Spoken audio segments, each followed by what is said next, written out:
realiai turėjo apie virusus ir šitą kenksmingą programinį kodą pasakot kitas žmogus, bet taip gaunu žodžiu, kad pasakoju aš. Tiesiog virusai ir šitas visas kenksmingas programinis kodas yra dalyko, kurį dėsto magistrantams, sertifikuotos įsilaužimo technologijos, tai vadinasi, ir tai yra vienas iš tų modulių, kuris taip pat yra praėjimas. Tai čia, žodžiu, trumpai apie mane, kad 2001 baigiau mokyklą, paskui VGTU. Taip toks tarpas gavosi po mokyklos iki bakalauro, žodžiu, nes buvo daug dirbta su webu ir taip toliau, ir mokslams nelabai laiko buvo, žodžiu, paskui atsirado. Dabar šiuo metu studijuoju doktorantūrai. Kaip? Garsiau dar rėkti. Girdit, ta prasme, plius minus mane ar nelabai? Girdit. Nu tai gerai. Tai va, tai žodžiu, dabar doktorantūros tema mano yra judančio žmogaus identifikavimas pagal akies rainelę. Tai toksai, ta prasme, kaip žinotos biometrinės sistemos, tai yra žmogus identifikuojamas pagal akies rainelę, kuomet jisai stovi prieš tam tikrą aparatą, jisai yra nufotografuojamas, sulyginama jo akies rainelę, tarkim, su duombazėje esančiais atvaizdais ir tuomet žmogui suteikiamas leidimas įeiti į patalpą arba ne. Tai čia, ta prasme, pagrindinė mintis yra, kad tai būtų judančio žmogaus identifikavimas per atstumą, tarkime, kaip dabar čia stovi kamera ir, žodžiu, jis būtų einant, jam nereikėtų sustoti ir, žodžiu, identifikuotis, bet tiesiog visą tai būtų daroma palaipsniškai ir nestabdant jo. Tai va, dirbau įvairiais sistemų administravimu, programavimu, projektų vadovu ir taip toliau, tai žodžiu, su programavimu buvo pakankamai įdomu, tai pagrindė webas, visi PHP ir panašiai, tai čia buvo Maximos pirmieji puslapiai, kadaise kurti ir taip toliau. Na ir dabar informacinių technologijų saugos mokslo laboratorija VGTU ir Lietuvos tinklas Lietuvoje, tai čia yra GPS tinklas, žodžiu, matavimams, duomenų tikslinimas ir taip toliau. Tai užteks apie mane, dabar apie VGTU, nežinau čia kiek jums pasakoja, kiek ne, bet aš grynai iš informacinės saugos pusės. Tai yra bakalauro studijose, jūs nežinau kiek čia planuoja būti informatikais, kiek ne, bet kaip suprantu, iš viso nežinau, kurių čia klasių jūs esate 12-tokai visi, ar įvairiai susirinkę. Bet žodžiu, yra inžinerinės informatikos studijos VGTU, kurias pats baigiau, ir tai jų metu jūs gaunat informacinės saugos pagrindus ir kriptografijos pagrindus. Paskui realiai vienintelė, ko gero, Lietuvoje, šiek tiek panaši programa yra Kauno technologijos universitete, bet yra magistro studijose informacijos ir IT sauga. Tai va, čia yra būtent orientuota į IT saugą. Kaip, ko gero, patys suprantat, čia dabar šitas dalykas yra ypatingai ant bangos ir ypatingai svarbus. Tai yra visa tai, kadangi yra informacinė visuomenė ir visa informacija mūsų kažkur tai plaukia elektroninėje erdvėje. Ir norint išlaikyti, išsaugoti savo identitetą ir panašiai, būtent tos duomenys apsaugoti. Tai yra labai dinamiškas procesas ir tai niekada nebus problema išspręsta galutinai, tai yra niekada duomenys nebus galutinai saugus ir niekada informacija nebus galutinai saugi. Tai yra pastoviai evoliucionuojantis ir besikeičiantis procesas. Tai yra ta blogoji pusė, tie hakeriai, tarkim, stumėsi į priekį ir tobulėja technologiškai ir taip toliau, lygiai taip pat versdami tobulėti ir kitoj pusėje esančius, tai yra už duomenų saugai, už informacijos saugą atsakingus asmenys.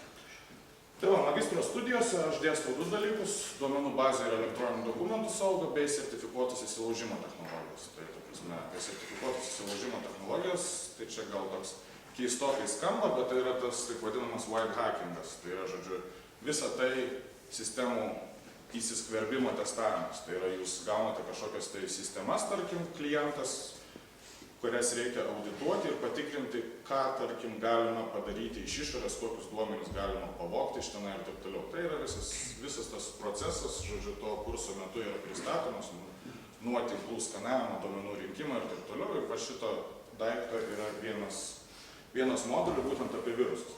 Taip pat tai yra elektroninių nusikaltimų tyrimas, saugus programavimas, informacijos saugos vadyba, tinklų, operacinių sistemų sauga ir taip toliau.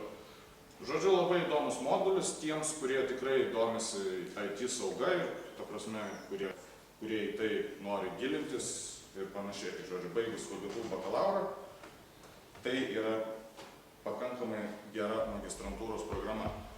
Dabar dėl pačios paskaitos pavadinimo, kadangi virusas kaip po toks yra tik tai labai nedidelė dalis ir nuolat mažėjanti dalis kenksmingo programinio kodo, kuris egzistuoja realiai elektroninėje erdvėje.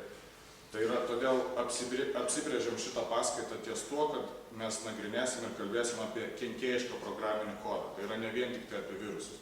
Nes virusų paskutiniu metu jų tiesiog mažėja ir, žodžiu, vien tik tai į tai koncentruotis nėra tikslo.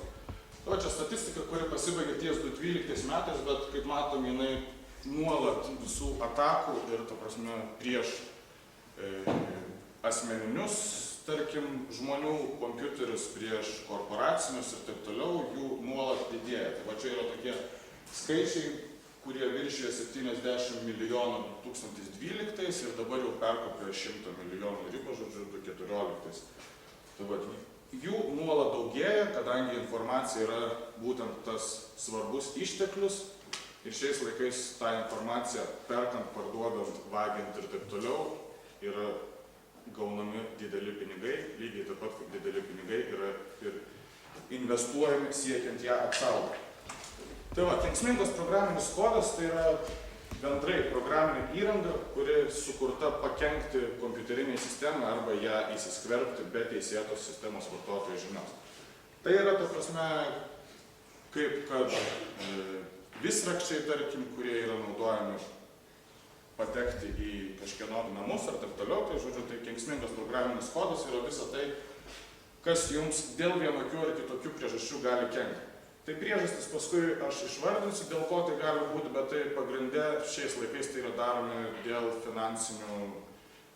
finansinių bei dėl politinių motyvų. Tai yra, kadangi pinigai dideli sukasi, galima ir, ta prasme, iš tos informacijos pasidaryti didelius pinigus, bei visos politinės žinios, politinė kova persikelia į kibernetinę erdvę ir va čia dabar, ko gero, nesenai girdėjote apie tą Šiaurės Korėją ir Sony visus ten tos hakinimus ir taip toliau, paskui Estijos bankai prieš kelis metus ir, žodžiu, tai visa tai vyksta ir tie karai, kurie vyksta šiuo metu pasaulyje, konfliktai tarp valstybiniai ir taip toliau, jie pamažu ne tai, kad persikelia į informacinę erdvę, bet vyksta tuo pačiu ir kibernetinė erdvė ir realybė. Tai va, angliškas terminas kenksmingam programiniam kodui yra malware, tai ko gero teko su juo susidurti ir tai jisai apibrėžia bendrai visą įsiskverbiančių, kenkiančių ar tiesiog įkyraus programinio kodo įvairovę ir būtent apie tai mes šiandien trumpai pakalbėsim. Tai va, programinė įranga paprastai būna kenksminga išskyrus vieną atvejį, kuomet tai yra padaryta dėl loginių klaidų ir jinai kenkia, bet tai yra vis tiek laikoma kenksminga programinė įranga. Šiaip realiai tai yra, jinai klasifikuojama remiantis tuo, kas buvo norėta pasakyti, kas buvo norėta padaryti tos kenksmingos programinės įrangos autorius.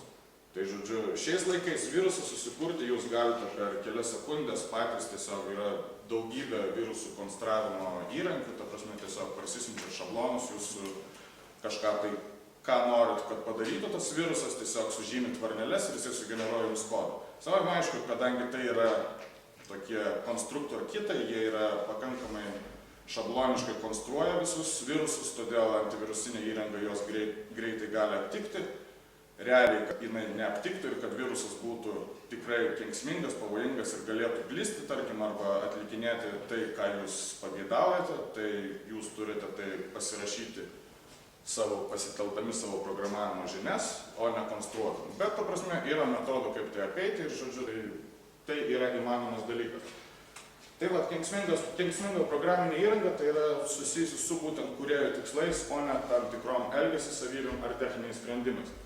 Tai va, čia apie patį teorinį pagrindą, nežinau, kiek įdomu, bet vis tiek šiek tiek istorijos. Tai 48-ais John Van Neumann pasiūlė modelį, kuris būtent aprašo gamtos organizmų reprodukcijos mechanizmą, naudojant savikūros automatų sistemas. Na tai, ta prasme, virusai tai iš biologijos, tarkim, jūs patys suprantate ir žinote, kas tai yra, ir ten šiokia tokia biologinė dar skaidrė bus. Žodžiu, bet tai yra tiesiog analogas to, kas vyksta gamtoje, refleksija į kibernetinę erdvę. kadangi labai didelė dalis to, kas vyksta kibernetinėje erdvėje, yra absoliučiai toks pat atitikmuo randamas gamtoje. Ta prasme, tai yra ne vien tik tai susijęs su virusais, gyvavimo ciklais, ta prasme ir taip toliau, bet žodžiu, kiek be panagrinėtumėte, jeigu giliau pasižiūrėtumėte tos veiksmus vykstančius kibernetinėje erdvėje, tai visą tai galite pastebėti ir tiesiog aplinkoje, gamtoje ir taip toliau. 61-ais Fredkinas sukūrė specializuotą tokį ląstelinį automatą, kuriam visos struktūros galėjo atsikartoti pagal tam tikrą šabloną koordinačių tinklelį. 70-metį, čia buvo jau, kuomet buvo pradėti tie virusai būtent konstruoti, modeliuoti, programuoti ir taip toliau, ir pasirodė patys pirmieji. Tai Life ir Core World, tai čia galėsit pasižiūrėti, ką grįžę, kas tai tokio buvo, bet tai čia, žodžiu, buvo vieni pirmųjų tų virusų pasklidę tuometiniam ARPANET. Formalus matematinis viruso modelis buvo 84-ais, patikrintas, pasiūlytas daktaro Kaugeno, naudojant Turingo mašiną. Tai va, virusas nuo bakterijos, tai realiai virusas neegzistuoja be kažkokio tai nešėjo, bakterija gali egzistuoti, tai yra bakterijų yra visur, jų yra gerų, blogų ir taip toliau. Virusai paprastai yra vien tik tai blogi, na ir tai yra, ta prasme, tai yra tas pats ir toj kibernetinėje erdvėje, tai yra tas pats ir su IT sauga susijęs. Ir priedo virusas dauginasi ir plinta, tai čia irgi, tai yra būtent ta savybė, kuo virusas skiriasi nuo kitos kenksmingos programinės įrangos, tai yra jisai užkrečia kažkokį tai vieną kompiuterį, toliau tinklu ieško, užkretinėja kitus ir taip toliau, po truputėlį mutuoja ir, žodžiu, mutuoja, kinta, kad nebūtų taip paprastai aptiktas antivirusinės, tarkim, programinės įrangos ir taip toliau.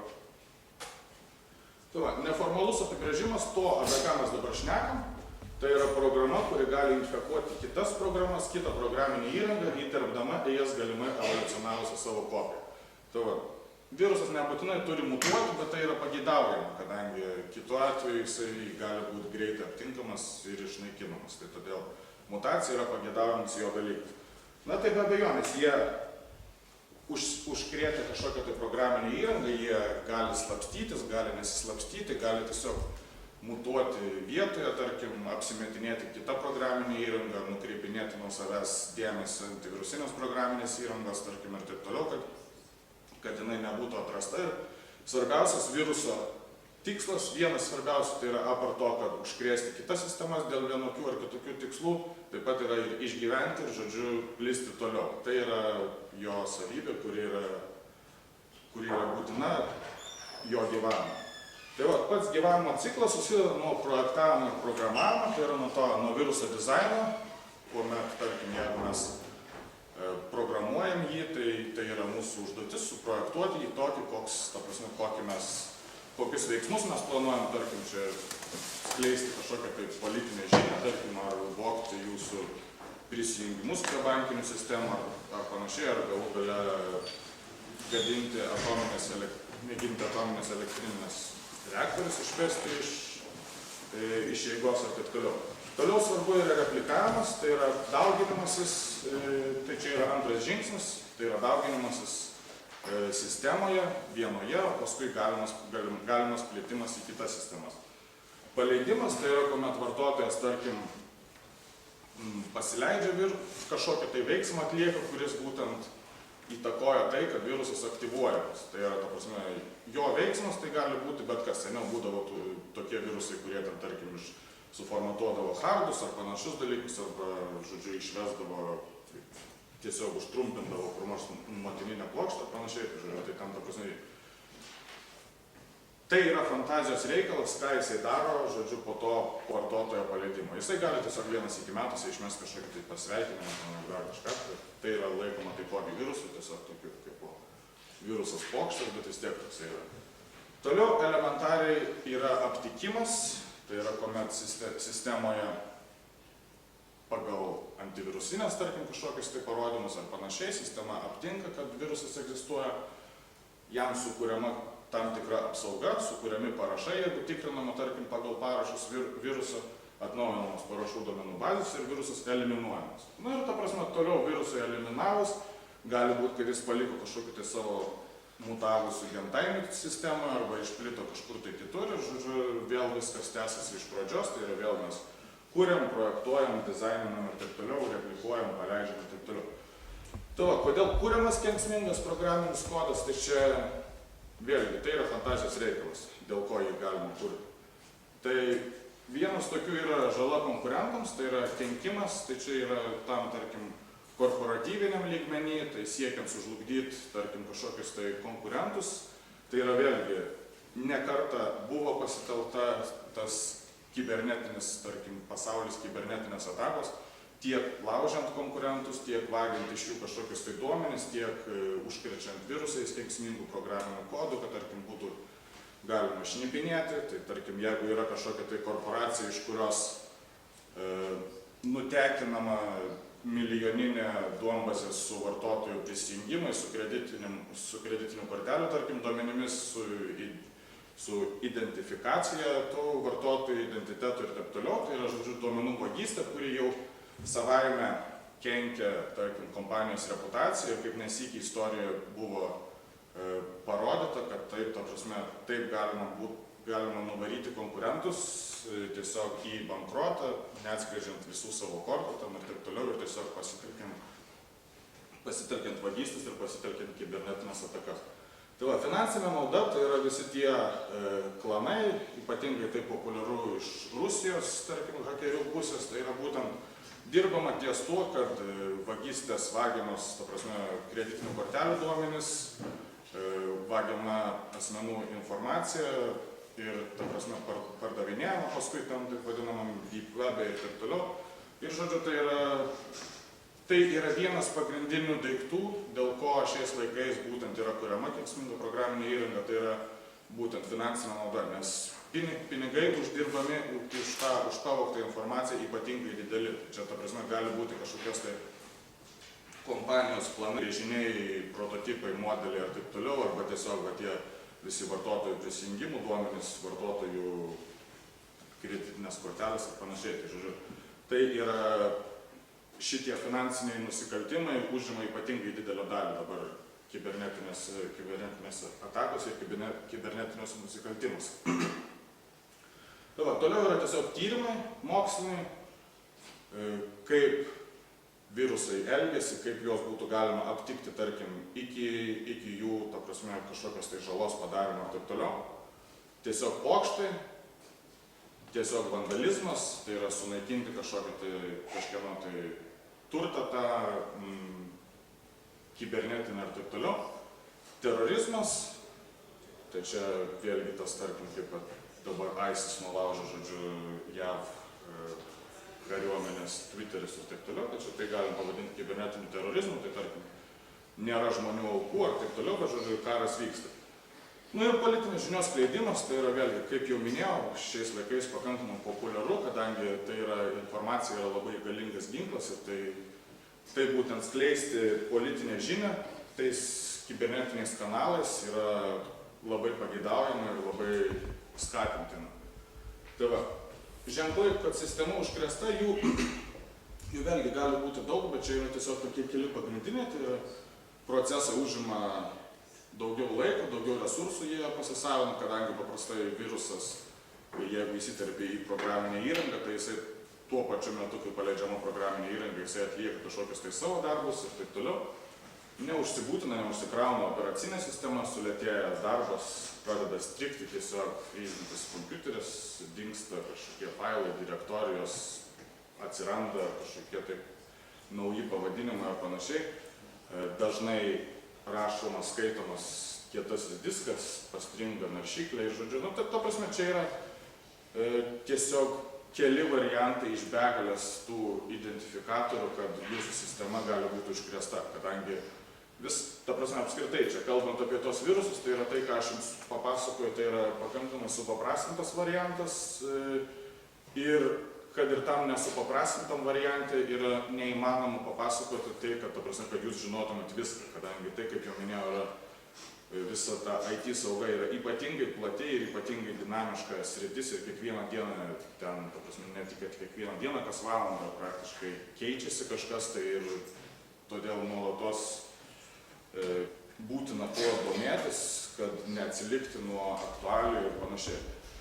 Tai va, užkrečiamas kaip, tai seniau tai būdavo, tarkim, tie flopikų pernešimai, dabar gali būti per USB raktus, parsisiunčiat įtartinus failus, atsidarant prikabintus failus iš tuos attachmentus iš e-mailo, įdiegiant kažkokią piratinę programinę įrangą, neatnaujinant programų, naudojant ne naujausią antivirusinę ir taip toliau. Tai čia, ta prasme, yra, tarkim, elementarus socialinės inžinerijos, tarkim, toksai metodas, jeigu jūs norite įsigauti kažkokias tai, tarkim, korporaciją ar panašiai, pas juos instaliuoti keyloggerį kažkokią tai, bet jūs nežinote, kaip patekti į vidų, nes pas juos nepatenkama į vidų. Tai, tarkim, toksai vienas metodai yra tiesiog USB raktų primėtymas, tarkim, kažkur tai palei tos korporacijos kompanijos ribas ir taip toliau. Savaime aišku, tai yra žmogiška. Tai, ta prasme, jeigu darbuotojas eina į darbą ir žiūri, o, USB raktas, jisai pasiima jį ir kaipgi pasiėmus ir paskui nepatikrinus pas save. Ta prasme, visą tai padaręs, kad, tarkim, automatiškai pasileidžia kažkokia tai įdiegiamas virusas, tarkim, kuris paskui fiksuoja klavišų paspaudimus, daro print screenus ar kažką tai tokio.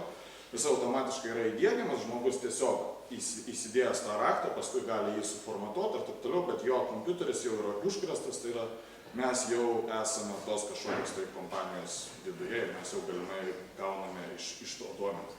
Na, tai yra vienas tokių dalykų, tiesiog kaip įsigauti tais ne techniniais būdais, bet tiesiog stimuliuojant tą žmogiškai faktorių ir taip, kad žmogus užkrečia savo sistemas pats.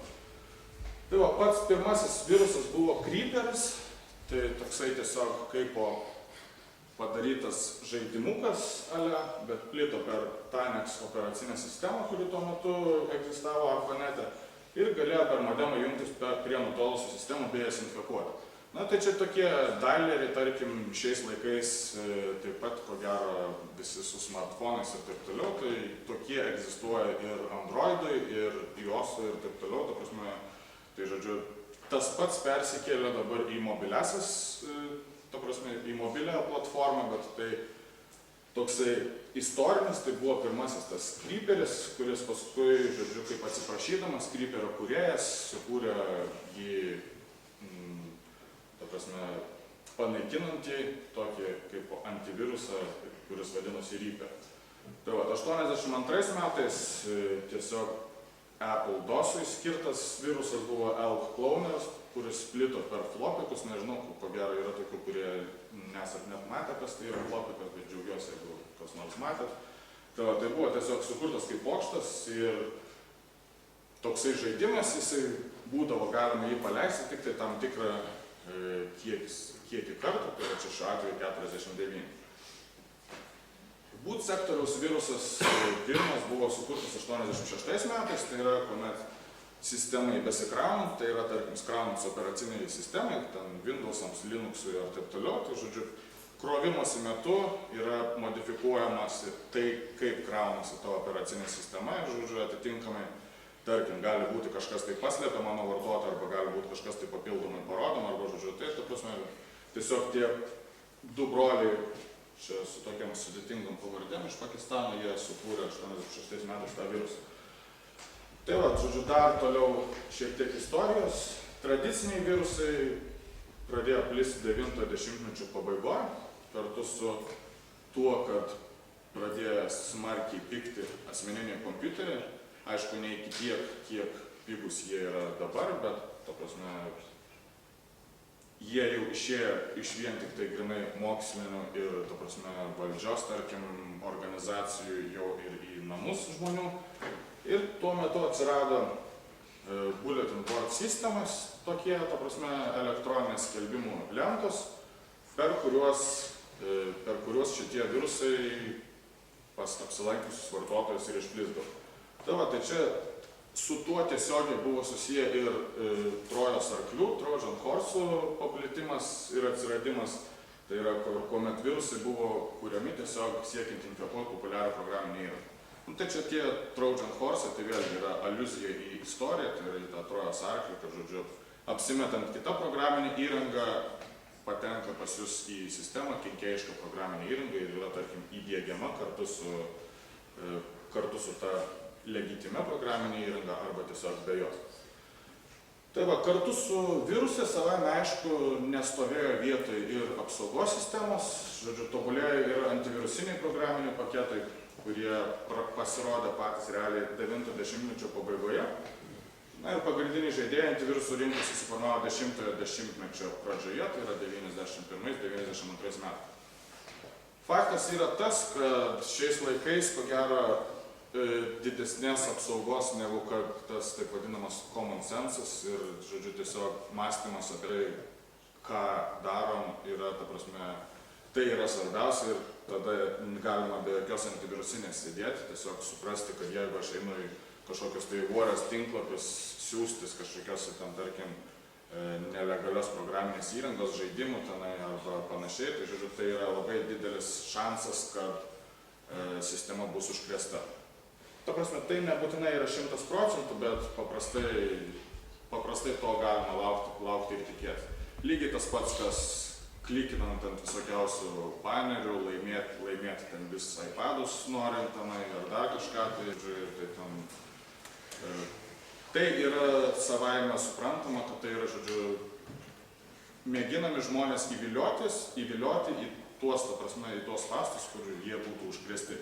Na tai čia prieš kelis metus, tarkim, buvo labai paplitęs tas toksai daiktas, kad, žodžiu, jūs gaunate, tarkim, naršydami kažkur, tai jums iškrenta langas, kad, žodžiu, jūsų sistema yra užkrėsta ir ten būtina ją prasitikrinti ir ten taip toliau, ten šimtai virusų ir panašiai.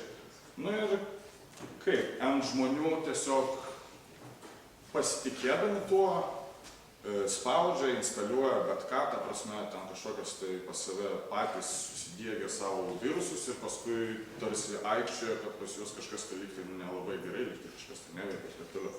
Nu tai čia, ta prasme, svarbu yra toje kibernetinėje erdvėje, kaip ir realiai gyvenime, svarbu yra galvoti apie tai, ką darai. Tai va, pats terminas Trojos arklys pirmą kartą paminėtas ACM Turing Awarduose, apdovanojimuose 83 metais. Tai yra, ta prasme, būtent su Unixinėmis sistemomis tuo metu buvo dirbama pagrinde.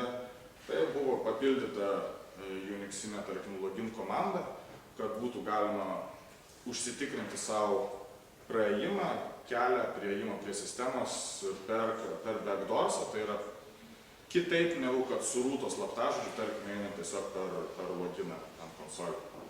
Pirmasis kirminas buvo sukurtas 88 metais ir plito per Sanosą ir VaxBSD.